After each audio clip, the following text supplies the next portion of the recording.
All right, everyone. Watch this video here for Tuesday, last day of March, March 31st. Yeah, I'll tell you what, nice day in the SPY, little gap up, and it had a nice move. We're basically up already back to last week's high. So to me, things feel pretty bullish. Like, a lot of bad news out there and the market's holding up. But that doesn't mean anything to me because I don't hold overnight. So we'll see what happens tomorrow. But we go to intraday here. So there's the gap up, sold off a little bit. And then I don't know if you can, if you've been trading any length of time, these are 5-minute candles. You can tell what a slow grind this was. So when you go back to the daily and you say, hey, wow, nice green day. As far as day trading goes, I think I took, I want to say 3 trades today, maybe 4. And, none of them were big winners. I don't think I had any red trades, but it was a slow grind for me as well. I think that'll change. I think we'll find, a nice gapper tomorrow. Monday's behind us. I always call Monday feels like the first round of a fight while both fighters feel each other out. No one's really ready to throw a hard punch and get knocked out, right? By not being careful. So anyway, I think the rest of the week will be fine. But it was a very, very slow day. All right. So anyway, what are we watching for tomorrow? I'm going to put APT on watch again. It gapped up and closed below its open. But again, there's all kinds of talks about mask shortages and so on. So I want to watch that one. NVAX, NVAX. This is a nice looking chart, really. You had this spike back here to 1771. Then it put in a lower high right here, real close to 1493. And then today's high, 1447. The only thing I don't like about it, because keep in mind I'm a day trader, zoom in a little bit here, is because, I'm in cash every night, so I'm looking for stuff to make money on just tomorrow. And you have 3 green days in a row already, so that's, a little bothersome to me. It doesn't mean it can't, rip through whatever that was. I don't know, what was that, last Friday's high maybe? Doesn't mean it can't rip through that and squeeze, maybe retest this high. But anything can happen, so we'll log in and we'll see if we get an A+ intraday setup. STIM. Nice volume spike for this stock.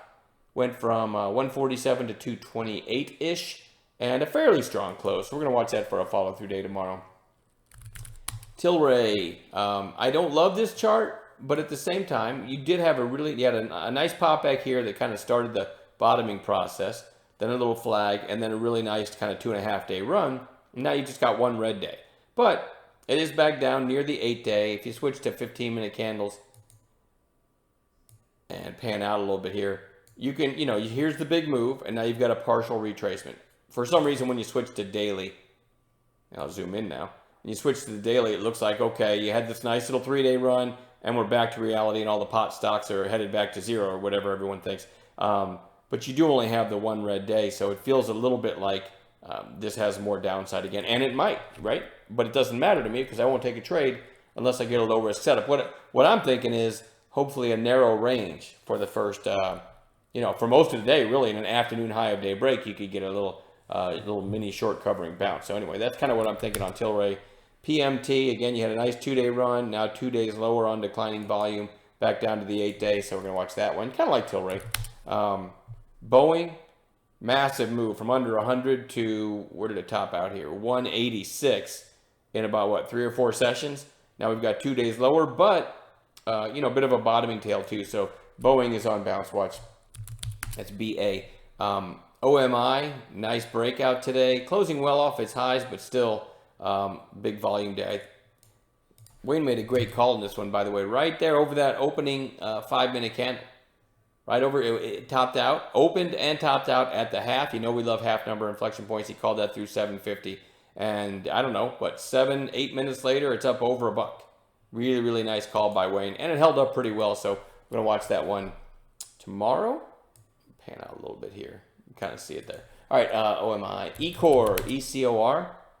Closing well off its highs, but massive volume for this stock. So maybe we get red to green or something like that in a bit of a follow-through day tomorrow. RVP, another one kind of had a headline today.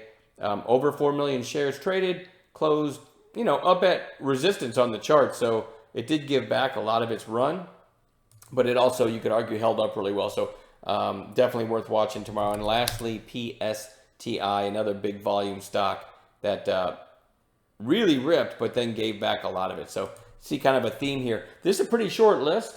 I'll just go back to the SPY real quick, and I think here's why. I mean, the market's been beaten up, and now you've had a lot of stuff kind of climbing for 3 or 4 days, so it's hard to find the setups that I look for right now. So having said that, I'm confident, this week we'll find several gap plays that give us our A+ setups. So I'm going to leave it short and sweet tonight, and we'll see everybody in chat tomorrow. Have a good night.